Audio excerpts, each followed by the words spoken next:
The following program contains the opinions of the host, guests, and call-in participants.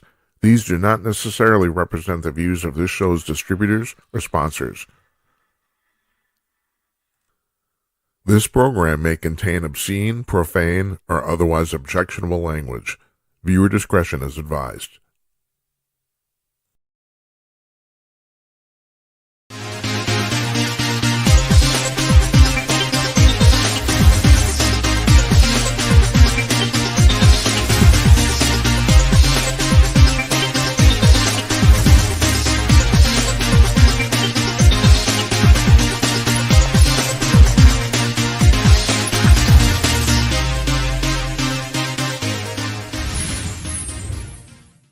Hey, coming to you cordless, everybody.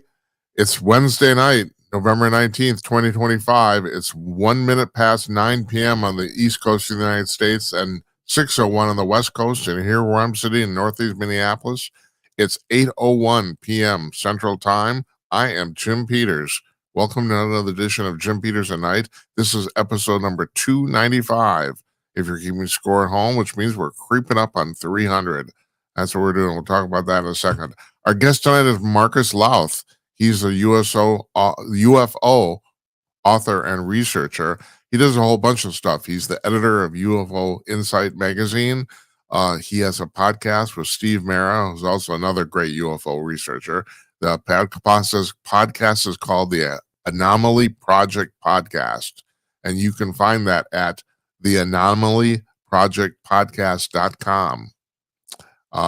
Anyway, we're going to be talking about the UFOs and all the creepy, crawly, paranormal stuff, which, and you know, I love this stuff. You know that, so, yeah, you got that to look forward to. It's a great talk. He's a great guy. I told him this. I don't see how he cranks this stuff out. He writes a lot. He writes for Mysterious Universe. He writes for several other different publications and in addition to editing UFO Insight and I just bought his first book, which is called, what is it called? I can't remember. Well, it's terrible. I bought it this morning. I didn't realize he had a book out. I purchased it. I like reading his stuff. Anyway, and also I want to apologize for last night. We were supposed to do a show last night. We had two guests booked, Michael Harrison, the publisher of Talkers Magazine, and Jarrett Knott, who wrote the book Tiny Blunders, Big Disasters. So here's what happened. Harrison called in sick. He couldn't do it. And then we did the interview with Jarrett Knott, but we had such severe technical problems that we have to edit the interview. So because of that, we didn't do it last night because editing is time consuming and a pain in the ass. So, and we have to edit this a lot. I mean, we shot 45 minutes and we're basically about 30 of it will probably end up standing. So, but we did do it. He's an interesting guy. His books, he's written 2 books now in the series about small, unusual, obscure details of history that led to huge, enormous consequences. That's the book, and it's really fascinating. And he's an interesting guy, and I enjoyed talking to him. And so anyway, so tomorrow night we had Tim Conaway scheduled, our old friend, the former editor of Hustler magazine.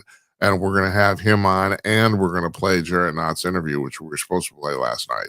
So that happens tomorrow night. Then Monday, we have Dr. Gilda Carl on, psychologist. She wrote the book called Real Men Don't Go Woke is the name of her book. She's a charming woman, fascinating. She came on about 9 months ago. We're having her back. We're starting to, there's too many guests and not enough time. That's the thing. There is. So too many interesting people to talk to. So anyway, she's going to be our last show. That's this coming Monday before Thanksgiving. We're going to take the rest of Thanksgiving week off, and then we're coming back on, that would be December 1st, Monday, December 1st. Wednesday, December 3rd, if you could do some quick math there, today's show 295. Wednesday, December 3rd is going to be our 300th show. And I don't know who we're going to have on. We're going to try to make a big bang up thing. We're taking the other night off, and also we're taking the following Monday off, too. I had to do it. Got stuff going on. Don't have a choice. Sorry about that. But yeah, so that's what we got. That's the schedule here. That's what we got going on tonight. After the interview with the Marcus Louth, we got another Gymcast. I'm going to talk about some fascinating stuff. Today is International Toilet Day. I thought you'd want to know that. So you get to listen to some really pleasant music for 12 seconds here, and then Marcus Louth is going to appear from the UK. It actually worked. Got a connection. And actually, the intertube works. Here we go.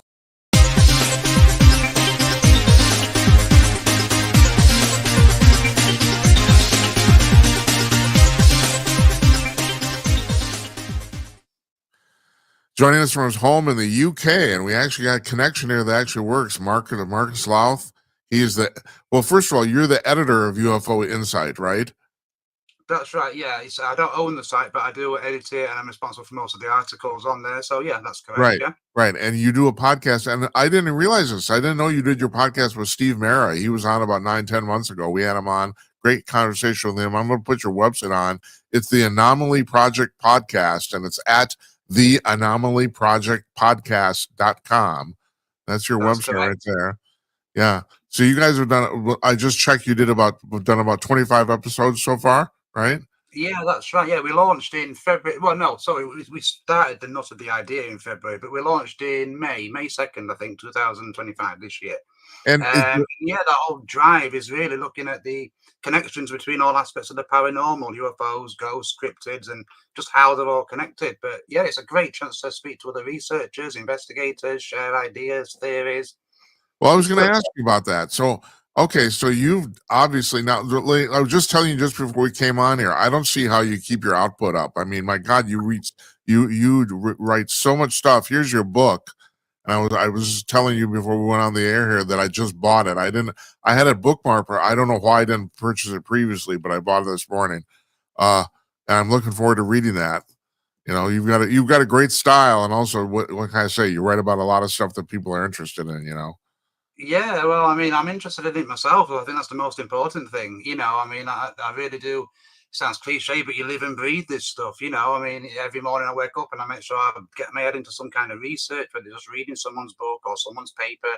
And then obviously you can't help but write about what you find out. And so it's an ongoing process, you know, like the Anomaly Project. It's sort of research in real time. You know, you're constantly taking in more and more information. And I suppose that has to come out some way. So, but yeah, I mean, I've just got as much interest in writing this stuff as people have, hopefully, in reading it. So, well, okay. So I have a question for you.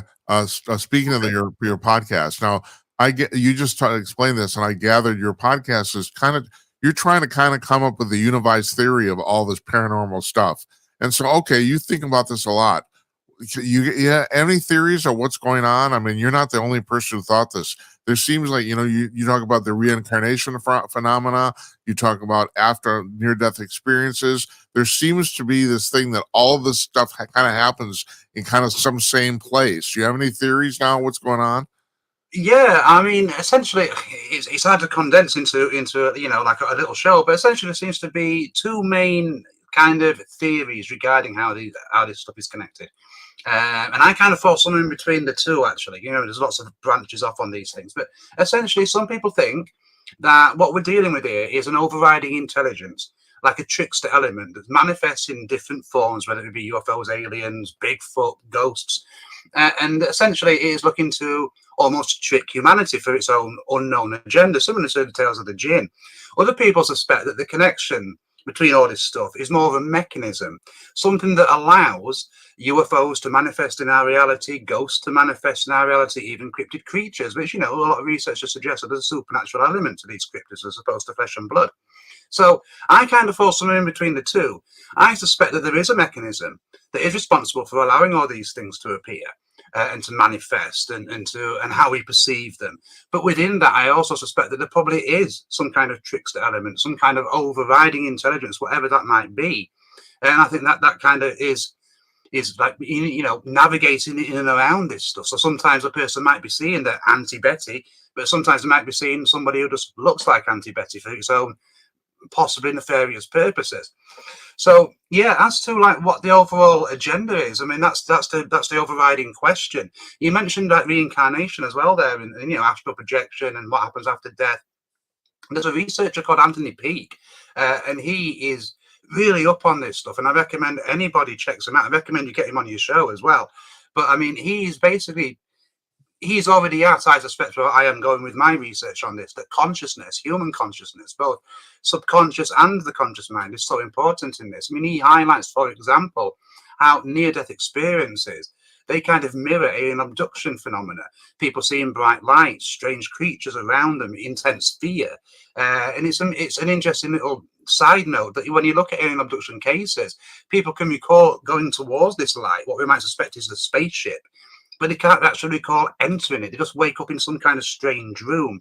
And that's just one thing that he highlights. So, yeah, I mean, it's basically trying to delve into all that.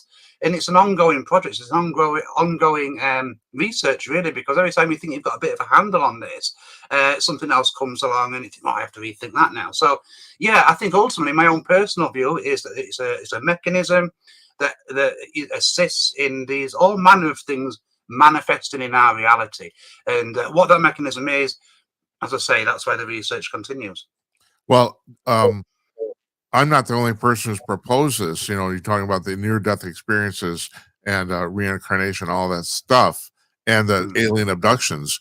There's a theory that this is all happening in another dimensional space, that somehow everything gets switched to another dimensional space that we on Earth here don't have access to, or as humans, living humans, we don't have access to. What do you think of that? I mean, do you think there's anything to that? Oh yeah, for sure. I mean, if you think, I was speaking to somebody on it yesterday, literally about this, and we were talking about how, just take the human visual range, for example, the spectrum that we can see things, about 3%, 3 or 4%, something like that. There's a whole host of stuff going on all around us that we just cannot see, and the same with sound and pitch and what we can hear. And so essentially, like Tesla said, the importance in all this is like frequency and vibration and things of that nature. So it's really a case of, I suspect, without wanting to come across too, psychedelic and hippie sort of thing, but it's kind of like we vibrate at a certain frequency. And so we can only see things that vibrate within that frequency that we can detect. So if for example, you talk about after death or near death experiences, it's almost as if what we would better understand as the soul, that is released temporarily, and that's possibly vibrating at a completely different frequency once it's outside of the human body. And that's probably why we don't have access to these, other beings, other realms. But I certainly do think there is an interdimensional aspect to all of this. I mean, even dreams. I was speaking to someone about this a couple of weeks ago because we spoke about it on the Anomaly Project, and we were talking about dreams and connections between dreams and out-of-body experiences. And someone just suggested that dreams could almost be where you just kind of hitch a ride on another version of you in another dimension. And that kind of fascinated me. As much as I knew we were just speculating and etc. But a lot of dreams I have where I'm literally walking down my street in this dream, and I know it's a dream, but obviously it seems so lifelike, but there's just tiny minute little changes, like some building might be there instead of over here and things of that nature. It's always seemingly perpetually dark. And so that kind of got me thinking, is there any truth in that? Could we be like hitching rides on other versions of ourselves in other dimensions in our dreams? Now, again, I want to stress that's just speculation. We're just idle chit chat amongst friends and researchers. But yeah, that other dimensions, consciousness, I do think that that's really important and will prove to be important if we ever do, as a collective, get closer to the heart of all of this. Marcus, I have all my life, I've had very, very weird dreams, and I've come to the conclusion for myself, but this must be true for other people. There's stuff I dream that I swear to God I could not make up. So you're looking at my unconscious mind dreaming up stuff that I don't think I'm capable of dreaming up. And also, I'm not the only person who mentioned this too. I have dreams, and then occasionally I have something that seems like something completely different. It seems like I'm in another reality, and they do not seem the same. I don't know what to make of any of this, but I don't think my mind, I'm a pretty creative person. I've done a lot of crap. But I don't think my mind is capable of dreaming some of this stuff up. I think it's that I'm actually someplace. Yeah, I mean, it's interesting you mentioned that. Just to go back to Anthony Peake again to answer this, he was talking about, precognition and people who perhaps, see things from the future in their dreams and also from the past, what they will interpret as probably past life memories. And what he was saying was that, if you look at the Akashic record, for example, like this big knowledge bank where all the memories, all the knowledge, everything from all humanity's history is contained there, is essentially almost like a memory bank of the souls. And he was saying it's quite feasible in your dreams. If your subconscious mind is wandering, wherever it's wandering to, then it could be picking up. You think of them as files from the Akashic record and just like downloading that, seeing what's in there, and then you come out and sleep and you've kind of, oh, that was a weird dream. Well, you could just literally be accessing someone else's records, and it's from another dimension, from another life. And again, that's all speculative because we don't really know. Nobody, even science doesn't really know what to make of dreams. So, but yeah, I can understand where you're coming from, because as he explained it, the subconscious mind almost goes a wandering while we're asleep, and we have no idea where it goes. Yeah. So I checked my bookmarks today for stuff of yours, and I had bookmarked an article you wrote about a year ago, and apparently I bookmarked because I didn't read it, but it was about reincarnation, and you talked about Jim Tucker at the University of Virginia, and you didn't mention in the article, but his predecessor, Ian Stevenson, who did all this research in the 1960s, and I think that's very important because most of this was done pre-internet. So they interviewed hundreds of these children who said they had been other people. There's no way they could have known this stuff. You couldn't have Googled it in 1965. But the real amazing thing is, getting back to what you're talking about, like just kind of the consciousness of the whole thing. So both Tucker and Stevenson have said there's only two possibilities here. One is these kids really were another person in past life. The other possibility, which is equally as weird, actually, is that somehow they have erroneously tapped into some giant universal database of souls and accessed some other person's data. But okay, that's just as weird as reincarnation. That's strange. Yeah, and the fact that they're saying that back then, I mean, a lot of what people speak about consciousness now is almost a consequence of quantum physics and quantum mechanics and our understanding of that, and that's still in its infancy, really. So the fact that these guys were saying that, and I know people are aware of quantum physics back then, but the fact that they were saying that back then, it is really interesting. And I think the fact that, I mean, again, just thinking out loud when you mention that to me there, you've got a couple of possibilities, haven't you? You've got they could be right, they could be tapping into some kind of knowledge bank and accessing these memories. It could be that, yes, they did live before as this person. And quite often, I think they'll find that, like you're saying, most often than not, these people are children who remember these past lives. And quite often, they live relatively close by, geographically, to the person that they claim to once lived. Yeah. I think the third possibility here could be that, is it possible, for example, and again, I'm not going to look at rhyme or reason on this, but the person who's passed away, could they, for whatever reason, have just tapped into this person, this child, and almost not possessed them, but inserted their subconscious in there and drove them? Because quite a lot of the times, people who claim to have past memories, they suffer like a traumatic death. They don't just die of old age. They normally could be murdered, some kind of tragic accident. So, I think there's a lot of possibilities, but I'm quite impressed that those guys were kind of looking at that possibility back then, because I certainly think it is something worth considering. It's very strange, don't get me wrong, but Are you familiar with a guy named Michael Newton, he's a psychologist in the United States who passed away about 4 or 5 years ago? He wrote a series of books. He interviewed hundreds of people under hypnosis. And what he wanted to know, he wasn't interested so much in past lives as he was what he called the intermission. What happens between your lives? Where do you go? And he said I've read a couple of his books. The stories were remarkably the same. Basically, everybody described the same experience. And also, this is something we need to address here, too, about the fact that when in these near-death experiences people have, it appears that the people have different descriptions, but really they're trying to describe an undescribable event. In other words, my impression is they're all having roughly the same experience, but they can't describe it. So they use different, I saw Jesus or I saw Elvis or something, whatever, You know what I mean? Is that what your experience is too? Or what you gathered from this? Yeah, again, and it goes back to perception, I think, that, because as you say, I mean, you look at near-death experiences and people, I think it's important to mention as well here that, and again, I'm not promoting anything of that nature, but during near-death experience, the brain releases what's essentially DMT, almost in preparation for death. And this is the same stuff you'll find in things like ayahuasca and things of that nature, that people use to communicate with the gods.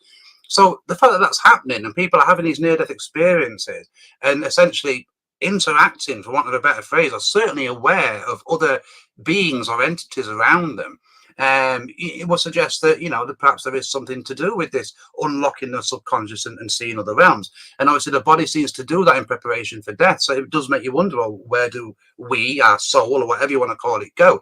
Now, in terms of people, like you say, describing, I saw Jesus, and some people will say, literally, I read that line this morning in a book, people saying that they saw Elvis Presley. I think that goes down to perception again. And it's almost as if what's left of your rationale, even though it's a subconscious mind, will try and interpret things in a way that they know. So if you're a particularly religious person, then you might think you see Jesus.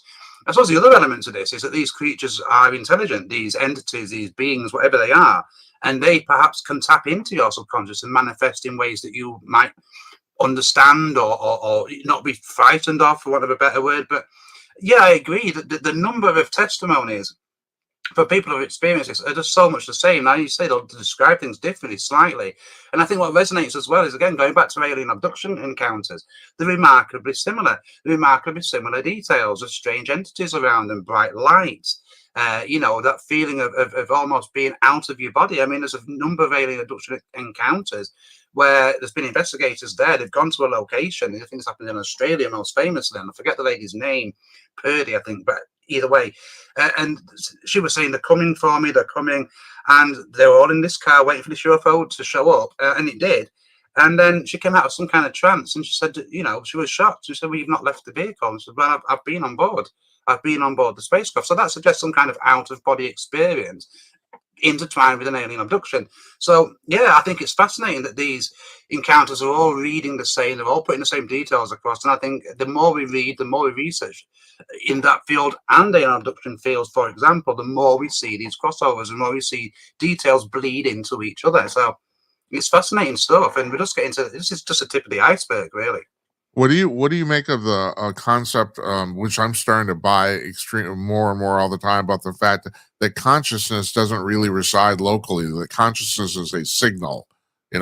People describe the analogy is that it's a television signal. Your television may break, but the signal is still there. You just can't get it anymore. Absolutely, yeah. And again, I mean, for old Anthony Peake, I know, but he pretty much summed it up that way. That, for example, he used the radio as opposed to television. He said, you know the music's coming from the radio, but you wouldn't then take the back of the radio off and expect to see the little musicians in there playing the music for you. It's obviously coming in on a wave, on a frequency. And yeah, I think it sounds silly to say it because it goes against everything we think we know, but I think it almost makes more sense that consciousness does come from outside of, science will say it's from inside the brain, but I don't know if that's true. I really don't. There's frequencies bounding about everywhere, and we can only see and detect some of them. So I think it makes a lot of sense that consciousness probably might at least originate outside of the human brain or the mind. I never actually said why I was talking about Michael Newton and this guy who interviewed all these people at the intermission. So he was saying that the people he talked to said that time is linear. In other words, people do not. How do you put this? Supposedly when you reincarnate, you don't reincarnate into the past. You always do. You always come into what we consider the present, and that time is linear, and so you're always moving forward. And that's basically, you get to pick your parents. You don't necessarily get to pick who you are, but you get to pick your parents, the woman who gives birth to you. But the thing about that is that about time moving forward, and then about 5-6 years ago, 2 guys won the Nobel Prize in Physics for determining that time is linear. And I gotta admit, I don't buy it. Now, I don't know if you've been following this. There's a Polish physicist this summer. He says he has discovered that time itself is 3 dimensions, which means we live in a 6-dimensional universe. And he says we can't perceive it, but you can go sideways and backwards in time and up and down, just like you can through space, and that makes more sense to me because I don't understand. It just seems intuitively wrong to me that time would be linear. It just does. I don't know why. Yeah, no, I mean, I know what you're saying. I mean, on this one, I mean, obviously, common sense and common knowledge tells us time is linear. You go from one and you keep progressing, and that probably is in line with the Big Bang if you buy that, and the constant stretch. However, as you say, there's plenty of research and speculation and myths to suggest that time is not linear. It's much more almost circular, like a constant loop. And like you said, it's not just that you can go sideways, up, down, and this will explain different dimensions. Time and space are linked, for example. And in terms of when a person does die, and like you say, I mean, if they do reincarnate, apparently time doesn't exist. From people who have claimed to have experienced this, near-death experiences, or people who are in touch with spirit guides or claim to be mediums, and they say that in that realm, wherever it is and wherever it's hosted, time doesn't actually exist. Time is more a concept of humanity, really, and it is. You can't get away with that. That it is. But yeah, this theory suggests that everything is happening all the time at once, the future, past, present, and that's sometimes why. And again, I know science will say they've explained deja vu, but a lot of people aren't really satisfied with that explanation. And so people say that is why you get elements of deja vu, is that, you've experienced everything all the time. The past me is from 10 years ago, he's living his life 10 years ago right now, as much as the future me, all being well, will be living his life 10 years from the future right now. Again, these are theories and speculations that are a bit outlandish, but again, I think the more, especially when you figure in quantum physics into this, it just shows us that we don't know what we think we know. So yeah, I think there's a lot of validity into saying that time might not be linear, might not be as straightforward as we think it is. We don't know shit. Yeah. We don't.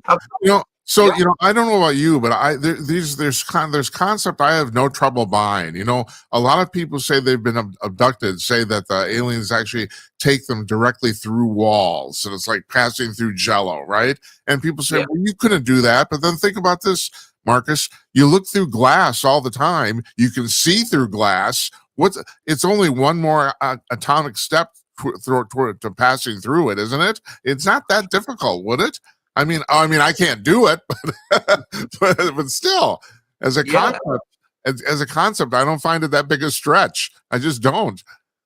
No, I mean, like you say, I mean, I would listen to somebody explain, and this is just basic school science, but, like looking at a chair, for example, and it's solid to us, but essentially that chair is made up of almost all empty space. You've got atoms there, and the only thing that makes it solid is the force of those atoms. And off the back of that, they were saying about these entities, whatever they are, we were speaking about alien abductions, but it could be anything that's non-human, perhaps they're hiding within the atoms. Perhaps that's where they reside, and that's why we cannot see them. And again, going back to quantum physics and quantum mechanics, our understanding of that might help us unravel that. In terms of aliens taking you and bringing you through walls and things of that nature, I think it's an interesting concept because if you take Bigfoot, for example, as a prime example here, some people will say Bigfoot's a flesh and blood creature. Others will say, well, it can't be because it just disappears into thin air. But there's no reason it can't be both. What if these creatures, and we said Bigfoot, but what if aliens as well? What if they have some kind of technology that can literally, just fuse solids so you can pass through them? Or perhaps there's some kind of supernatural trait where they can literally just pass through dimensions. Because when you think of dimensions and portals and gateways, people probably think about Stargate and, actual big round circles and shimmery water. But I suspect portals and other dimensional gateways, if they exist, I don't think you'll even see them. I just think you'll just pass through. And I've no evidence for that, obviously. It's just what I suspect from what people who have had time slips, for example, have said, that, they're literally walking down the street and the next minute everything changes. There's just no little doorway that you walk through. It's just almost like there's an invisible gap. So, yeah, it's an interesting thing. And I think that's another good point to raise when you're looking at connections between all these different areas of research, because alien abductions and aliens taking people through walls, well, you see ghosts disappear through walls and things of that nature. So again, it's just these little things that are cropping up, which, like you say, there's plenty of researchers highlighting this now, that there does seem to be a connection across the board, and we just need to know what that connection is so we can move forward. Before I lose this, I have to bring this up. I have a lot of people who talk about Bigfoot on the show. Now, one of my friends, one of the regulars who comes on once a month, and God bless him, Larry Newman, just had a stroke, unfortunately. He's doing okay, but he's been out of commission for a while. He's an investigator for the Bigfoot Field Research Organization here in the United States. And and he got that job because he's a police investigator. They wanted somebody who actually knew how to investigate, seriously. But he said he was a skeptic until he saw a family of Bigfoot in the Ozark Mountains in the middle of the night through an infrared camera. He watched them for an hour. Okay, fine. Now, but the reason I'm bringing this up is because I've also had Stan Gordon on this show, a very famous UFO and Bigfoot researcher in the United States. And so now, and Stan spends most of his time now researching Bigfoot. So I talked to these two gentlemen. Larry is absolutely convinced that Bigfoot is an undiscovered primate and doesn't buy any of this paranormal stuff about it at all. He just thinks it's an animal. It's an animal we haven't caught yet. That's what he thinks. Now, Stan, on the other hand, he's been on the show and he says, Jim, there's something weird going on here. There's something about this animal that's paranormal in the sense, because he says, and I've heard this from other people, I'm sure you have too. He says, I've talked to too many people that say they've seen it disappear right before their eyes. Now, you just brought up a thing about, now this is interesting about the fact that it could be both. But the interesting thing about that, Marcus, think about this, is that as an animal, this animal seems intelligent, but still nonetheless primitive. It's hard for most people to imagine Bigfoot building spaceships. You know what I mean? Oh yeah, I mean, there's definitely a connection between Bigfoot and UFOs, but whether there's a direct connection, whether they are, like working together or whatever. I mean, I spoke to a chap called Trey Hudson from the Meadow Project, and what he was saying is they witnessed Bigfoot creatures, and they were almost being told to solve puzzles by what he could only describe as non-human intelligence, other entities. So, obviously you'd have to speak to Trey more about that, but so that would suggest that there's not so much a direct connection as opposed to that these entities are using these creatures. Now, in terms of their intelligence, I mean, there's two ways to think about this. Like you said, either Bigfoot creatures are more intelligent than we give them credit for, and they can manipulate portals or gateways and they can disappear. There's also a lot of footage going around, there has been for years, of what people are called cloaked Bigfoot. And it sounds really stupid, this, but it's almost like the Predator movies, where you can just see pixelations of light moving.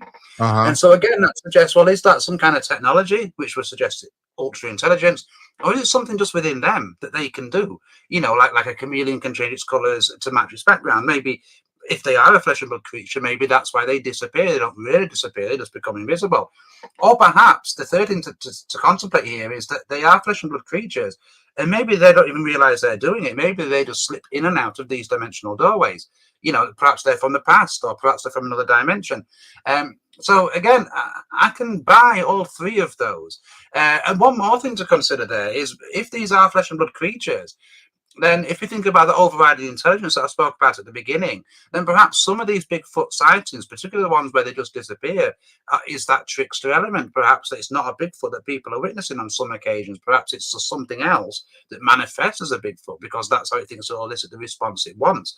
And one thing to mention off the back of that, excuse me, I know I'll go on, is that a lot of these sightings with the Bigfoot, encrypted creatures, dogmen, whatever you want to call them, they seem to be, the agenda behind them seems to be nothing more than to elicit fear. We don't hardly ever hear of people witnessing these creatures and then being subject to an horrific attack. And we've had cases where people have said they've tripped, they're essentially done for. Instead of the creature, Bigfoot, whatever it is, pouncing in for the kill, it just seems to get as much fear out of them as possible and then will retreat.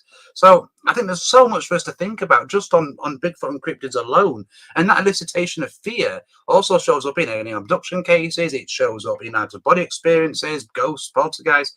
So again, you're kind of thinking, whatever all this stuff is, it's almost dependent on our emotions, our fear, our how frightened we might be. But yeah, it just shows you how much there is to think about in all this, really.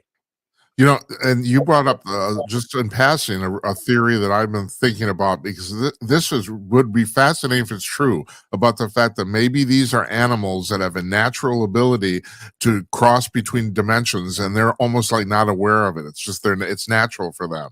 But the thing is, if that's the case, they would be the only animal we know on Earth that could do that. That's the real interesting thing about that, And then, well, where do they go?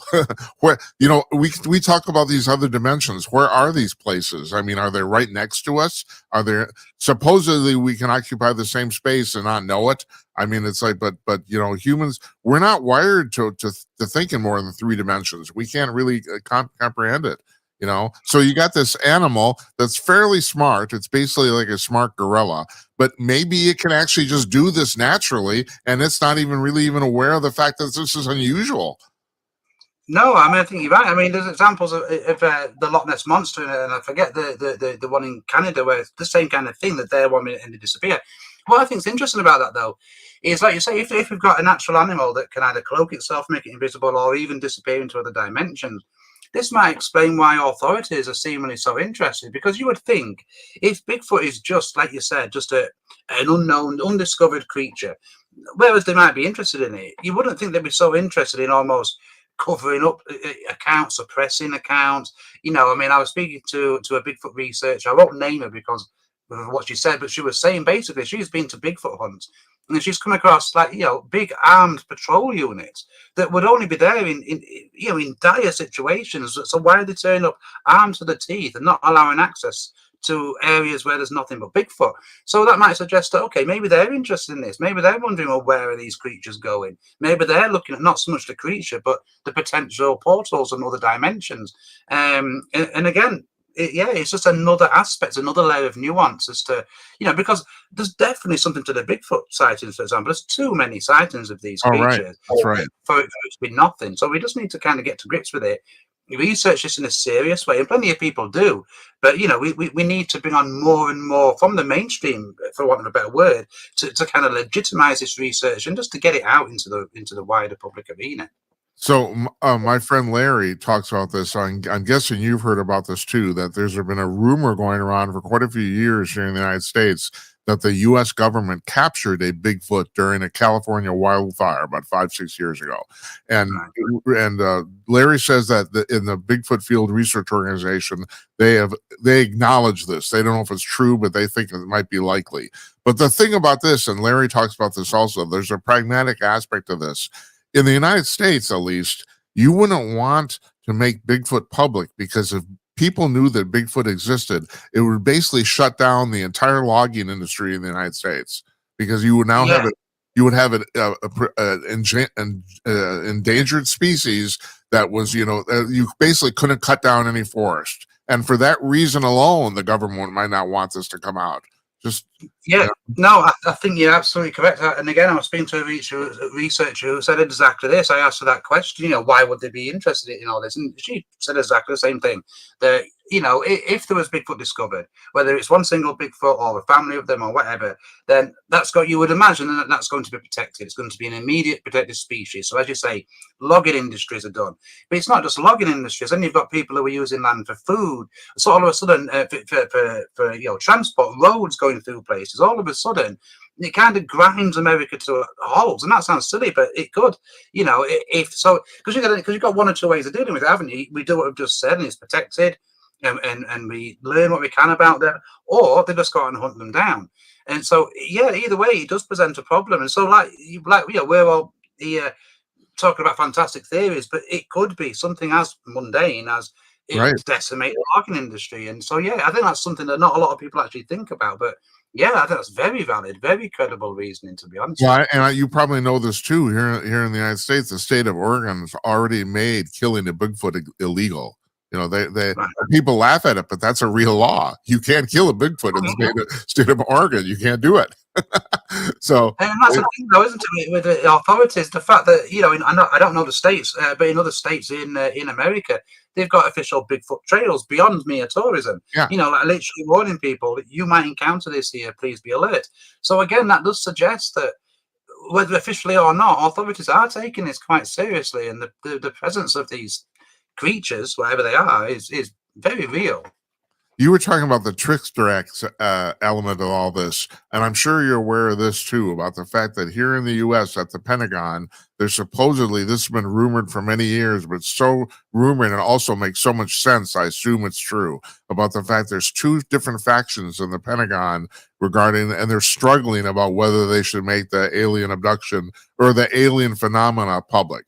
But one of the factions says they don't want to do it because they literally think this is demonic. In other words, they think this is primarily a religious thing or a religious concept, and not necessarily a flesh and blood or space traveling thing. They think it's literally the devil coming down to earth and screwing and basically fucking with us. You know, what are your thoughts on this? Well, I mean, firstly, I think it's interesting that I think it might have been Tucker Carlson. I can't remember, but it was certainly in the mainstream news, and they were speaking about this. Now that kind of talk is most often reserved for UFO circles, alien abduction circles only. Serious UFO people don't talk about alien abduction, even never mind the demonic side of it. Right. I think the demonic thing, it again goes back to perception. Now, are we really dealing with demons and the devil? Well, probably not, in my opinion, but we probably are dealing with something that we would recognize as demonic and the devil. And so, yeah, that kind of does go back to that overall riding intelligence, that energy. But I mean, again, it depends where you want to nail your flag to the post, really, because if you look back at ancient writings and things that, and we don't want to get into the ancient alien theory and things like that, but, they do say the gods came from the skies, blah blah blah, and then at some point they retreated, but only for humanity, the puppet kings, essentially, to rule on their behalf. I mean, I've even read theories that really get into this about humans' desire for gold, which people would get gold and they would leave tributes to the king, who in turn, some people say, give to the gods. So we need to ask, well, who are the gods? If there's any validity in the fact that there was real extraterrestrial gods or non-human intelligent gods in antiquity, no matter how far back that was, then okay, so where are they today? There does appear to be many secret societies, for example, that are very, very ultra protective, and coincidentally are not now in positions of power. So are they guarding this kind of knowledge? Are they, rituals and stuff are very important to these people. I think it was Diana Pasolka was speaking about, the space race and how the East and West were performing essentially ritualistic practice to get ahead in the space race, and they were very serious about it. So, yeah, I think there is a demonic side to this, but my own personal view is it's something we would recognize as demonic, as opposed to literally demons. But who knows, though, because demons and the devil, they come from somewhere. They're not just imagined. Right. So, yeah. And just as an aside, my personal experience through life now is basically showing me that what most people consider evil is basically intense human stupidity, but true evil does exist. That's the conclusion I've come to. It's rare, but you do find it. You find it. And so now, okay, you said something that actually triggered something in my head, and I gotta think of what it was. So we're gonna take a little break. No, we're not. Oh, about the people at the Pentagon. So, but the thing is, all right. Is this stuff evil just because it's people are afraid of stuff they don't know. So, I mean, is this just a natural human fear of the unknown instead of demonic? Is that what Yeah, I mean, it could be. I think things like evil, good, light, dark, I think they're just energies, aren't they? I mean, how I see this, so, okay, so people can commit evil acts, for sure. It happens every day, and it's horrendous, and we all know that happens. But I suppose you think, well, where does that come from? Is that, we were talking about consciousness and whether it, it comes from outside or within. Now, I'm not for 1 minute wanting to exonerate somebody who has committed atrocious crimes, whatever that may be. But a lot of people who are accused and convicted of this, and there's pretty much 100% done it as well, they will say things like, well, I heard voices, I was just told to do it, I just had a feeling I had to do this, I was an urge I couldn't fight. So yeah, is that purely medical, mental issues in that situation, or are we talking about something that is influencing? Because there's plenty of cases of this, and I know people, it's the easiest defense in the world, isn't it? I heard voices, it wasn't me. But I don't know. I find it interesting, but yeah, I think these are energies, and it's almost like it probably is within humanity, within man, how they use these energies. For example, nuclear energy is a good. I know that we're going from one thing to another, but nuclear energy, it's not a bad thing. It's a bad thing if it's in the wrong hands. So yeah, I think I kind of feel a little bit like that about that kind of thing.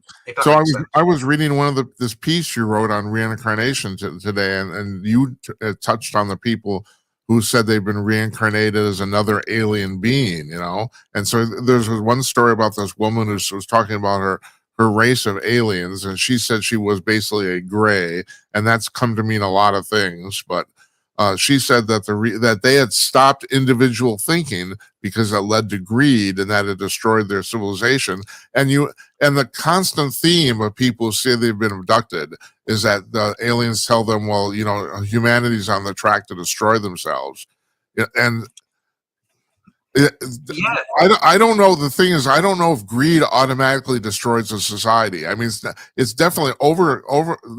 Too much greed is definitely a bad thing. But I don't know in and of itself. I don't know. Tell me, Marcus. That's why you're the guest. Well, I mean, I remember the case that you're referring to. I think what's also interesting there is when people who think they have clearly been abducted by aliens, particularly grey aliens, is they'll talk about how they appear almost robotic and how they have a hive mentality, and that's essentially what this woman was describing there. So I'm not sure on the account. I mean, I'm not that I doubt the account. I take it on face value like you do all of them. You treat it with a pinch of salt. With regards to hive mentality and stopping individual thinking, from my understanding and from the research of people such as David Jacobs and John Mack, Bud Hopkins as well, they were speaking about how these grey aliens might not actually, there's two trains of thoughts: either they can't reproduce themselves, or they're not actually biologically real in terms that they're more robotic and they're actually serving a higher power. Another theory is that the reason behind alien abductions is because they want what makes us human, which is, like you say, our decision making, our emotions, our ability to think for ourselves, things that, for all their advanced technology that they may have, if indeed they are extraterrestrial, they seemingly can't do. But in terms of like whether that would be better for humanity, to stop individual thought, no, God, no. I think if anything, that's a trickster element right there, because I couldn't think of a worse situation for humanity to find itself in. That's the very reason I asked you, because I was thinking the same thing. It's a trickster element. I think the same thing too. Yeah, I think for humanity to stop thinking for each person to stop thinking for themselves would just be a real quick slippery slope, and I don't think that would be a good thing at all. But on the other hand, this woman said she was a gray alien, and as a general rule, I'm talking generalities here. The gray aliens are supposedly come from Zeta Reticuli, 37 light years away, and supposedly they're like 2 million years ahead of us. And I think about this: we haven't had electronic technology on this planet for less than 100 years. I mean, your iPhone isn't even 20 years old, And so if you extrapolate that out 2 million years, if that's possible, well, first of all, I could see you might, as a society, you might become really kind of fucked up. What do you literally, at that point, you have all your material needs taken care of. And so what do you end up doing? You probably end up running around the galaxy just exploring shit because you literally have nothing else to do. One of the things I found, I had John Adams on. He runs a website on remote viewing, and he said he sent 6 of his remote viewers out to the 3-eye Atlas thing, and they all said it was an artificial construct. But what a couple of them said, which I found really fascinating, he said Adams asked them during the viewing session, like, who are these people that built this? And 2 of them said they're very bored. Which I found kind of, yeah, of course they're bored. They got nothing else to do.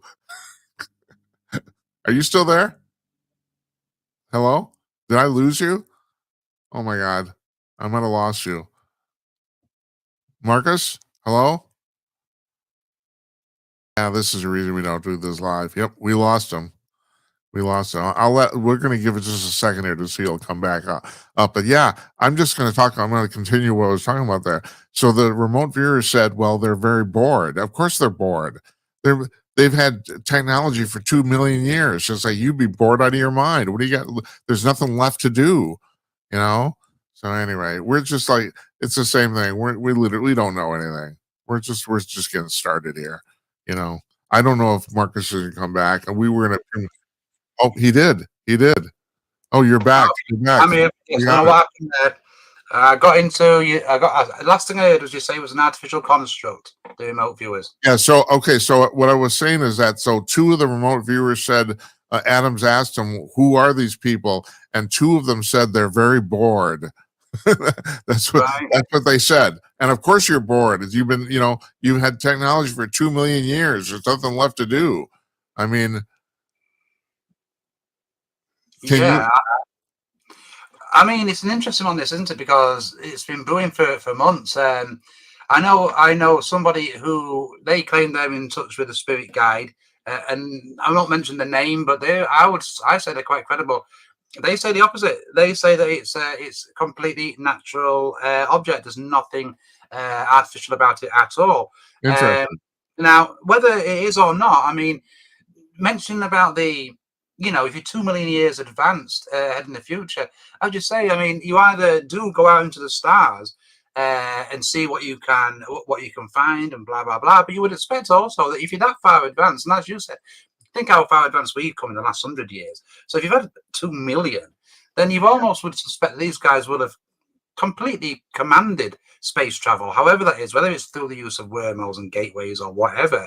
The other thing to consider is, perhaps you have society have become so advanced, similar to the legends of Atlantis, perhaps, that they just destroy their own planet. And I believe that is, and again, you treat these claims with caution, but people who claim to have been interacted with these creatures have said that that is the reason why they've come to Earth in the first place, and why they've left their own planet is it's just decimated through their own actions and through their own technological runaway, really. So it's an interesting thing, though, because as you say, a lot of alien abduction cases do revolve around the humanity's got to save itself. There's a lot of environmental messages are passed along, so that kind of brings something else into the picture. Is this some kind of subconscious thing? Are we almost giving messages to ourselves? Yeah. Or at an extreme level, perhaps somebody has hijacked this scenario and are trying to shape humanity. But yeah, it is interesting that, why would visitors be so concerned about our planet, unless of course they wanted it for themselves at some point down the line. But again, like everything we spoke about, there's so much to think about, so much to pull in Well, from different. Marcus, what's your opinion? Do you think it's inevitable that humanity is going to end up doing ourselves in? Is it inevitable? No, I wouldn't say it's inevitable. I mean, you look at the state of the world right now and you think, Jesus, you wouldn't have thought we'd have got to this point where there's, fighting going on left, right, and centre, serious fighting, I think maybe I've got too much faith in humanity, but I think outside of natural cataclysms or a meteor or something like that, no, I think right. I would like to think that we would be able to pull ourselves through it. But I mean, 20 years ago, nobody would have said that we're basically at the start of another Cold War and we're getting an East versus West thing set up again. And we're not in a great place right now, put it that way. That's true.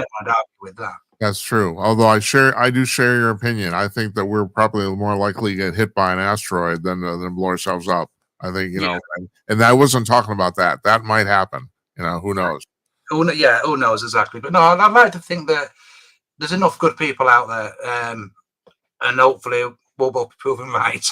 So we'll see what we end up. The thing is about being 2 million years ahead. I mean, and there's been abductees have talked about this too, about the fact that the natural evolution of souls might not even to have a body. At some point, your technology, you literally could float around space without having a body. You probably could do that. So. Yeah, I mean, and as you say, isn't it? I mean, if you believe in a soul, now whatever that is, you don't need to be religious to believe in the soul either. Oh, I don't think. That's right. I agree. Right. It's just an energy. So, right. We talk about you go to heaven. Well, you could go to the heavens, which is how people in antiquity would have viewed space.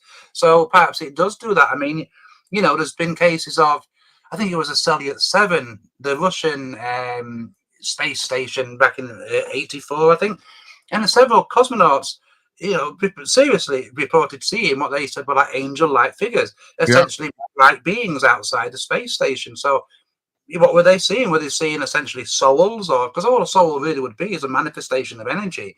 Right. And science tells us that energy never dies. It has to go somewhere. So perhaps it does go into these other realms, these other existences, what people back in antiquity would have called the heavens. And maybe that's where we get those things from. Hey, Marcus, thanks for joining us. I appreciate you coming back there too after our little technical snafu. I really appreciate that. Here's your podcast website. Okay, what is it? The Anomaly podcast.com. Yeah, the Anomaly Project podcast.com. Right. And, yeah, every week when we speak to different researchers, it's good stuff. You and Steve are both really good talkers. I haven't heard this. I'm going to have to listen to this. I bet you. And then here's your book from UFO Insight. And you're the editor of UFOinsight.com. And you're at mysteriousuniverse.com. Where else? Yeah, Mysterious Universe. I write for those guys usually once a week. You can find some of the stuff on Listverse. I don't write for them so much now, but there's a lot of stuff on there. Coincidences, things like conspiracies. Me Time for the Mind. You find me on there too. I usually pump out a few things there. But yeah, I like to stay busy because, and like we've proven on this chat, there's just so much to get into.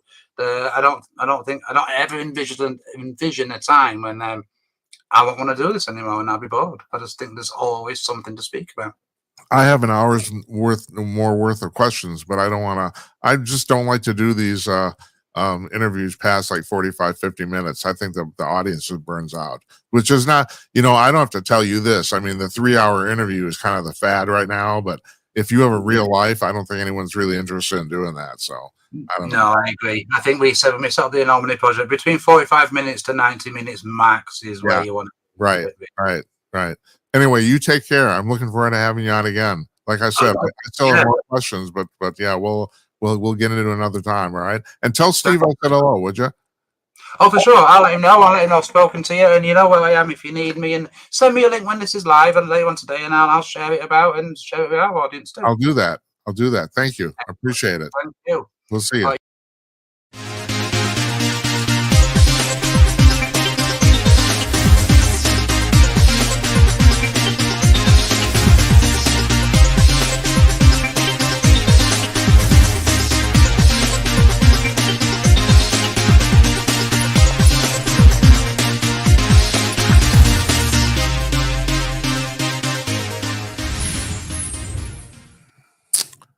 Thanks to Marcus Lough there for a fascinating discussion. I love that crap, and I hope you do too. And that's the problem. We're babies. My late brother-in-law always said this. He was a very brilliant man. He said, we're 2 weeks out of the trees. He's absolutely right. We are. We don't know crap. We don't know anything. And so now I'm going to try to educate you on stuff that I think that matters and most people don't, but that's the reason I do it. This is the Gymcast, part 2 of our show for Wednesday, November 19th. This is a part where I tell you all the stuff you don't hear in the regular media. I'm getting more and more away from politics. I got to admit, after doing this for years, I'm getting tired of politics. I really don't give a crap. And the other thing is, too, I'm just going to, a recent poll came out today from Fox News, and it basically said nobody knows anything. The two sides are basically equally divided. No one seems to be able to make a good distinction on what's real news and what isn't. And on top of that, it appears that the Democrats' plan of flooding the media cycle with basically low-grade information is working. So God bless you. You go ahead. You vote for it. You get the government you deserve. That's what I say. So, all right. So where are we on this? Let me pull up my notes because I keep notes because I do that. And yes, I do this whole show off the top of my head. I got a little outline here. First thing, scientists at the Carnegie Institution for Science, researchers, have come to the conclusion that life on Earth is probably 1 billion years older than we thought previously. Now, I'm going to explain to you how they figured this out. They figured this out because of the molecular degradation of or the atomic degradation of molecules that are involved in biological processes. In other words, the biological processes are long gone. They've been gone for 1 billion years, but they can carbon date the stuff that's left behind from those processes. Confusing as hell. I barely understand it too. But anyway, they've come to the conclusion that life on Earth, and when they're talking about life, they're talking about molecular life. They're not talking about your Uncle Charlie the Neanderthal. I'm not talking about him. they're talking. They're talking. I just amused myself there for a second. They're talking about molecular life is 1 billion years older than we thought. So, and speaking of that, meanwhile, a guy named Dylan Borland comes on Whitley Strieber's podcast, Whitley Strieber of Communion fame, and he says that at least one extraterrestrial spacecraft that the United States military has recovered was found in an archaeological dig, and that spacecraft is at least or has been on Earth for at least 8,000 years. So, in other words, he says the government has proof that these craft have been flying around the Earth for at least 8,000 years. Now, meanwhile, I like to segue all this stuff together because this is where you start to get to, I don't know if it's proof, but kind of substantial evidence. The people who have examined the Boogosphere, that basketball size aluminum sphere that apparently crash landed in Buga, Colombia last year, they say they have found organic material inside that sphere that they've carbon dated to precisely 12,560 years ago. So, which means that sphere has been flying around Colombia or somewhere for at least 12,000 years. So you make of that what you will. This was, I think, at the end of the day, as much as we make fun of it, of ancient aliens and chariots of the gods and all that crap, I think at least some of that stuff will end up being true. Maybe not all of it, but some of it. You know, the thing about Ezekiel and the wheel from the Bible is it really, really sounds like he saw an extraterrestrial spacecraft. It really sounds like a flying saucer. It's hard to read that and not conclude anything otherwise, you know. So, and I don't know if you know this, some guy who was set out to disprove the whole story he said he ended up proving it. He has built a model based on the specifications that were listed in that biblical chapter of what that thing looked like, and he said it's not just that the model is functionally would work; it's that it fits perfectly in a bay that supposedly is Ezekiel constructed to houses to let this thing land. Apparently, I got to be honest, I've never read that all the way through. I've never read it, so but seriously, at some point, we're going to come to the conclusion that these things have been here for a long time. You heard Marcus and I talking about that earlier, about the fact that there's the people who say they've talked to the gray aliens have said the gray aliens have been flying around the galaxy for 2 million years. Oh my God, I can't even fathom it. And once again, I need to remind you of this. You haven't had an iPhone for 20 years. You haven't had one for 20 years. We've only had functioning electricity on this planet for 150 years, and basically no electronic technology for not even 100. Not even that, not even close. 60, 80 maybe years. Yeah. Try 2 million. My God, unbelievable. So Borland said that we have recovered something in an archaeological dig. Now, if I'm right from that story, in Turkey they also found apparently an ET spacecraft in an archaeological dig from about the same time period. That wasn't the Americans. That's somebody else apparently. It's you can't keep this stuff secret forever. People say all the Jim, you can't keep it secret. It's not secret. We're talking about it. I'm talking about it. It's not secret. It's up to you don't believe it. Now I understand that, and I don't know if I believe it either. Like I said, some of this stuff I'm sure is true. It's like the old thing about advertising. Half of my advertising works. I don't know which half does. I can't tell you what's true and what isn't. But there's such a preponderance of information here.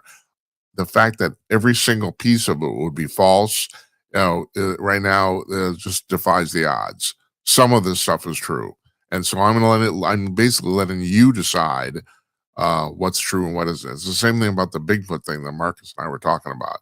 I mean, there are two distinct camps here. My friend Larry Newman, Bigfoot is a undiscovered primate that's walking around the forest in the United States, and we haven't caught yet. Some people, Stan Gordon says, no, there's a paranormal aspect to this animal. That because too many people have reported seeing it disappear right before their eyes. So I don't know. I don't know what to tell you, but something's going on, and that's what I want to make certain you understand. Something's going on. So meanwhile, today, Elon Musk appears at a Saudi Arabian tech summit in Washington, D.C., because the Saudi Arabians are visiting Trump. And he says something I've been saying for quite a while, and that is at some point, AI will make money irrelevant, and it will.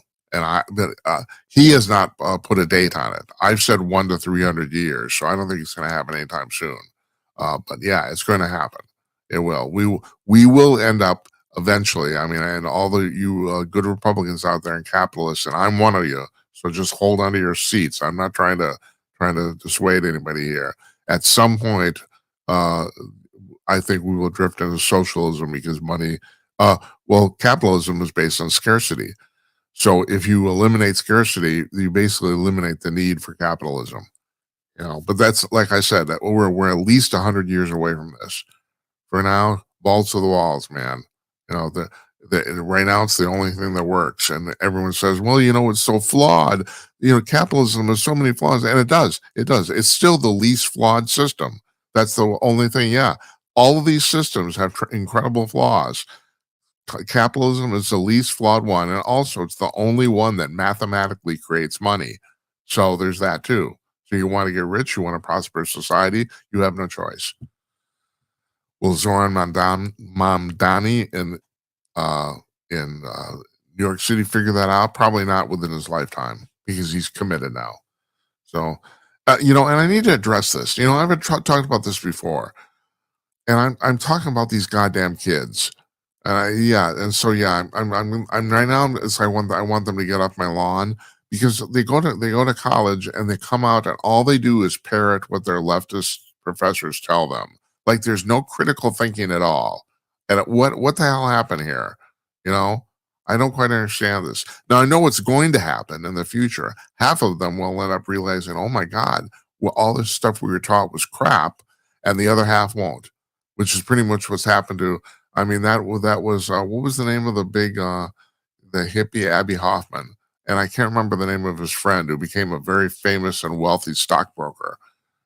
They traveled around the country, Hoffman and this guy, and they did a series of debates. They did this for years. They were best of friends, even though they completely disagreed on this. And Hoffman couldn't give it up. His friend, former Weather Underground guy, he said, "Yeah, no, I was wrong." Hoffman refused to give up the ghost, and that's pretty much what's going to happen. You'll end up with a generation split half and half. So I don't know where that leads us. Like I said, just saying a few minutes ago, I think you will get the government you deserve. That's what I think. But anyway, so yeah, Musk says that he's saying that AI, and he's talking specifically about AI humanoid robots, will pretty much make work irrelevant.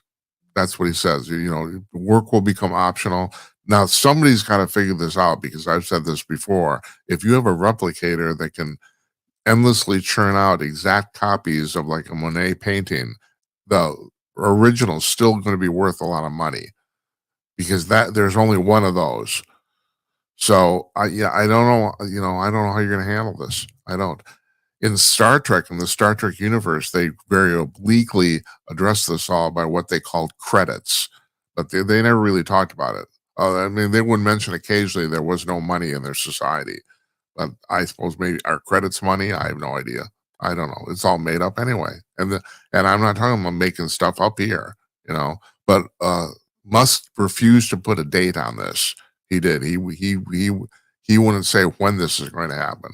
But I think he's more or less right. It's like we will have at some point we'll have an army of AI robots that will do anything that anybody thinks is the least bit distasteful or boring or menial or whatever. You'll get your robot to do it. Now, I was just talking about this a few days ago about the fact that the government is restarting a loan program now for uh, nuclear power plants. If you want to build a nuclear power plant, the government will lend you money to do it. So the first loan actually went out yesterday to Microsoft to restart 3 Mile Island. The government loaned Microsoft $1 billion. Now, the thing about that is, okay, this story was in Fox News or Fox Business, excuse me. And the sub headline was restarting the 3 Mile Island reactor would power the equivalent 800,000 homes by 2027. But that's not what it's going to do. Why is Microsoft starting up this reactor? Because they need power to run Copilot. That's why they need to run their AI. Now, the estimates, and I think this is true, the estimates are that by 2030, only 5 years from now, 1/8 of all the electricity generated in the United States is going to go to power AI, 12% of it. And that's I have no apparently some of this electricity, the excess from 3 Mile and will go to power homes, but who knows how much that'll be. And that depends on how many stupid questions you ask Copilot. That's what it depends on. So I actually asked Copilot because I use Copilot all the time because it's free. I got it with my operating system here. Here you go. I like free crap.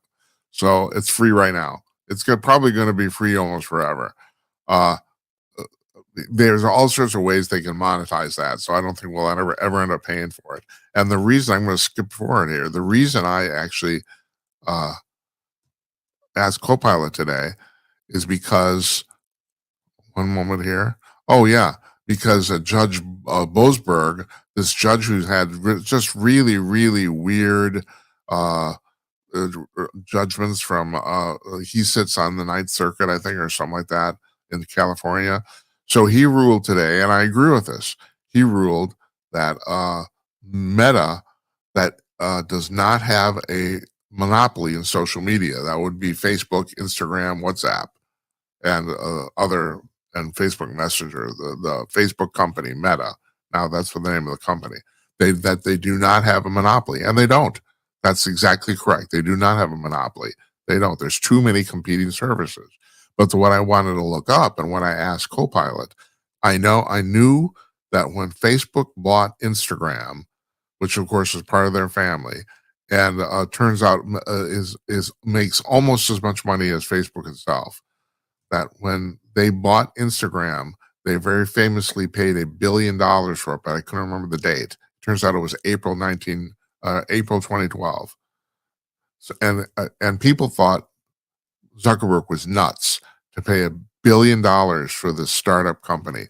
Now they had a good number. I think that when they have 5 or 10 million users at that point, they had a fairly good user base, but people thought he was absurd. So what I asked Copilot today is, what's the current valuation? Well, it depends on how you evaluate it, but it's at least $70 billion, at least right now. So he definitely got his money's worth. I mean, you got to give him props for that. He saw into the future there. You know, he paid $1 billion for something that's worth at least 70 times now. And a lot of people think it's worth a lot more, but that's the minimum. That's a conservative estimate. That's worth, and it's not a monopoly. Yeah, you go to TikTok. Matter of fact, I just hate to actually talk the virtues of TikTok here. I really do, because I gotta admit, I think the vast majority of stuff on TikTok is complete utter crap. But TikTok is successful because they completely changed the game regarding the algorithm of discovery. That's the reason.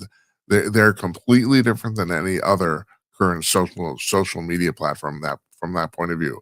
It's the only platform where things can truly, honestly go viral. All the rest of the viral stuff you've ever heard has been fake crap, or the vast majority of it anyway, 95% of it. Music stars, influencers, all of it is somebody is behind, either paying it, pushing it, publicizing it somehow. But on TikTok, things actually do go viral on their own without any help. And that's the difference. And people notice it. They do. And that's the reason it's been so popular. We post stuff on TikTok. I'm astonished at how popular some of it becomes. We don't do anything. We literally just put it up. That's it. And it just goes. That's not true on any other social media platform. And actually, the problem for us is the opposite.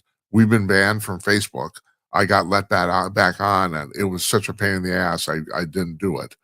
And I think YouTube shadow banned us for a year. Got virtually no traction there at all. But TikTok, oh man, the problem is we can't do the live show on TikTok because you can only do a show both live and post a video that's they're not over an hour.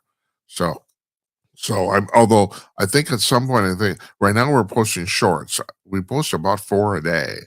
Uh, I think we will start posting interviews because most of our interviews are under an hour long. Just the interviews themselves. We'll see. But at any rate, yeah, they don't have a no. They do not have a monopoly, and the government is so freaking behind on this. This is the Federal Trade Commission. You know, they're the people in the 1990s that sued Microsoft over the supposed monopoly of Internet Explorer, and then along comes Chrome and kicks their ass. And you had to download Chrome, whereas Internet Explorer came with your Windows operating system, and people did it anyway, and it just completely left Internet Explorer in the dust. And actually, uh, Microsoft, in terms of web browsers, has never recovered from that. I mean, Edge is a good product. And right now, I mean, there's 4 or 5 different web browsers you can use. They're highly competitive, but still, people down. Chrome is a big 800-pound gorilla in that space, no doubt about it. Now, this is really something that you didn't hear about in the news. It's really interesting that's been floating around, and apparently there was finally the reason I'm bringing this up today is there was a definitive judgment. And I got to get this. First of all, I have to explain we're talking about a married couple here, but they're both women. So it's a lesbian couple. So don't get that. It got confusing when I was reading the news reports. I had to constantly keep that in mind is that there's 2 wives here, basically. So Summer Warden was married to Anne McClain. Anne McClain is a U.S. astronaut. Actually, she's a U.S. Intelligence operative for the Air Force that became an astronaut. Okay. All right. She went up to the International Space Station. This is Anne McClain. Her wife, Summer Warden, and they're divorced now, but they were married at the time, accused her of accessing her bank accounts from space. So you have there, or and illicitly accessing her bank accounts. Well, was apparently the first crime ever committed in space. Now, who the hell adjudicates that? And the thing is, this has never really been answered about who's actually in charge of crimes in space.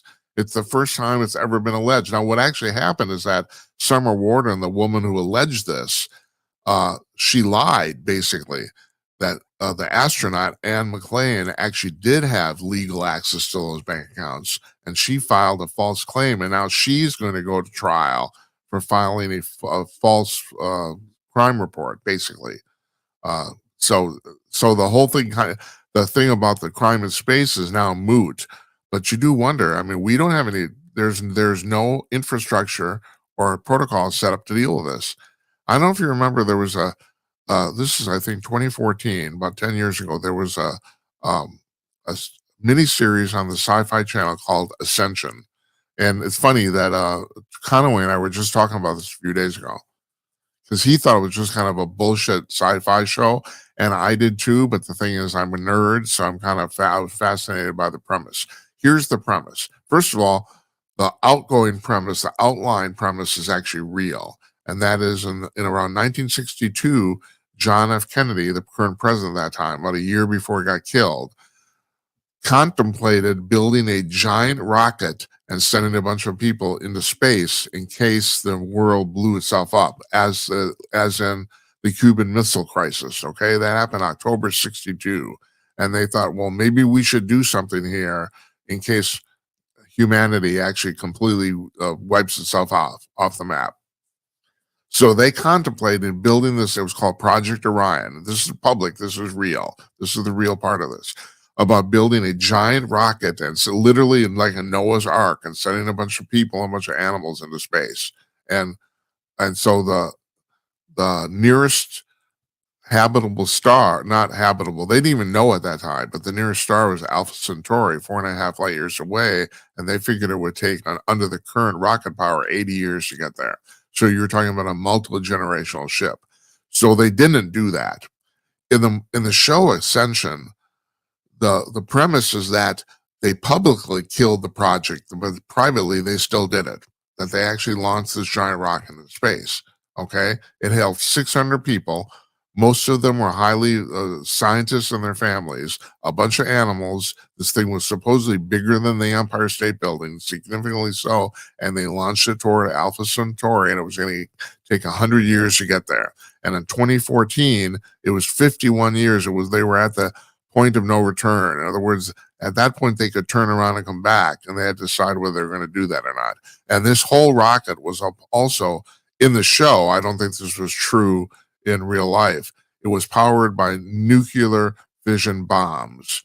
So this is a legitimate, supposedly a legitimate way of propulsion, and that is you're literally exploding a bunch of nuclear bombs at regular intervals behind your spacecraft, and there's a giant, basically an absorbing shock absorber plate that pushes your spacecraft forward. And you do this, if you do this long enough and hard enough, you're probably about 70% of the speed of light, so then you're pretty much cruising.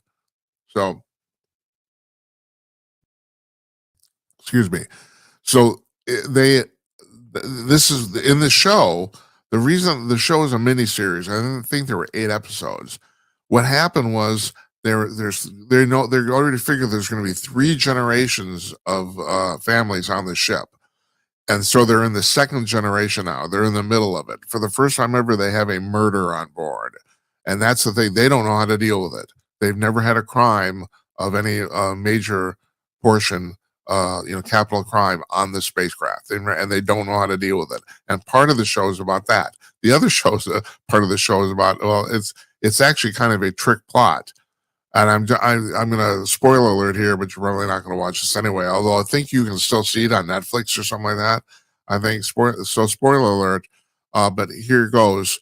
What really happened is that they did not launch this thing into space. That they kept these people captive on a giant spacecraft that was on the ground, and believe it or not, ostensibly in Minneapolis. They never actually named the city, but all the screenshots they used were of Minneapolis. They had a giant hangar in Minneapolis where the spacecraft had never left the ground, and the people on board don't know that. And then the real reason they did this is that some scientists predicted that if you lock these people up for long enough and think they're in space, that at some point someone's going to develop psychic abilities, and that actually happens during the show. So so the whole thing's kind of that was Conway's thing about the fact it's all a convoluted mess. And so it's starting to get out in the show that this thing exists because, like I said, then in the real world, they canned this project. But a reporter is trying to figure out that no, they didn't can it. This thing's real. It's in that hangar over there. Anyway, so the thing is, I'm bringing that up because, they had a murder on board the ship and they didn't know what to do. They did not know how to handle it. They had no police force. There were 600 people. It was basically like a small town. There were 600 people living on board the spacecraft, and they didn't know what to do. And so they got the same thing here. There's supposedly a crime committed at the International Space Station. Well, who handles that? And not only that, it's the International Space Station. It's not the American Space Station. Like, whose laws apply? Well, they got to figure this crap out. They do. Anyways, like I said, it turns out there was no actual crime. So now that's all kind of moot. Oh, man. Problems, man. Oh, geez. And I'm going to leave you with this. And I promote this in the show description. Today, the UN declared today World Toilet Day. So and they say I'm not kidding about this. This is the funny part. The UN says if you don't have a toilet, the reason is climate change. Of course it is. Of course it is. It was the same. We had Patrick Moore on the show. That is still, and we were only 6 months in. By the way, like I said in the intro, we're going to have our 300th show 2 weeks from today. And I think we were only like 50 shows in, and we had Patrick Moore on, the climatologist, and his big thing is that, and he's totally convinced me based on the science, and you should buy his book, which is called something about kind of catastrophic events in terms of gloom or something. It's like he shouldn't have titled that. It's a small book. It's only 120 pages, but he explains in that book why climate change is complete, why human caused climate change is complete bullshit. He explains it, and the book is relatively dense. There's no mathematical formulas, but there's a lot of charts and graphs. And his thing, and the thing is, this is very important to point out. Global warming is real. The world is warming up, but humans aren't causing it. So anyway, but the thing is, like 2 weeks after that show, the UN put a page up on their website saying that, we can solve the climate problem if you give us $75 trillion. Now, they took that page down. The page is no longer there. They took it down after about a week. But I saved a copy of it. I still have it. We can solve the climate problem for $75 trillion. Yeah, sure. You do that. I'm sure you can. I bet there's going to be a lot of people driving around with a lot of limousines. That's what I think.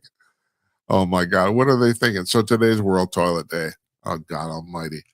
It's like, yeah. Yeah. And yeah, you don't have a toilet because of climate change. That's the reason. That's the reason you don't have one. God bless Al Gore, All right, folks. Tomorrow night, Jarrett okay, so we didn't do a show last night because both our guests had to crap out. Well, actually, Michael Harrison got sick. Sorry, I hope he's feeling better. And Jarrett Knott did do his interview. I explained this at the top. He did do his interview, but the thing is, we had such severe technical problems during the interview. We had to edit it. It's the first time we've ever actually had to edit an interview. People say, well, the great thing about pre-recording these interviews, we don't edit anything. And we're lazy. We're lazy and tired. No, we record the interviews and we plop them up. There's no editing at all. But this one we had to edit because there were too many breaks in it. So because of that, we're playing that tomorrow night, and Tim Conaway's coming on. It's scheduled. So we got 2 guests tomorrow, which means, unfortunately, normally on Thursdays, I'm trying to do open phones, but because we have 2 guests tomorrow night, we're not gonna do that. So on this coming Monday, the 24th, Dr. Gilda Carl is going to be joining us again. Her second appearance on the show. She wrote the book "Real Men Don't Go Woke," and she's just a charming woman, and we love talking to her. So then we're taking the rest of the week off for Thanksgiving. Like I said, our 300th show is going to be 2 weeks from tonight on Wednesday, December 3rd. Now, unfortunately, that I have to take the night after that off. So we're only have, matter of fact, the week after that, we're only doing 3 shows too. I have to do this. I have to do what I got to do,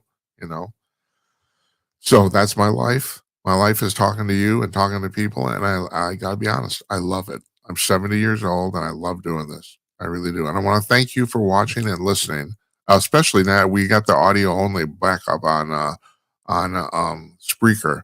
So if you say to your Echo Box, if you say, play me the latest episode of Jim Peters at Night, it will do that. And it's not necessarily the one from the night before, but they do change every day. I think we're about 2 weeks. We're 2 weeks behind, I think, but we're posting them daily. So you will get a new show every day. So yeah, but if you're listening, that's great. If you're watching, yeah, it's a TV show on the intertube. That's what it is. So thanks for watching and thanks for listening. Good night, Uncle Donnie, wherever you are. And good night to you, wherever you may be. We'll be back tomorrow night, folks, with Tim Conaway and Jarrett Knott. Looking forward to it. Have a nice evening.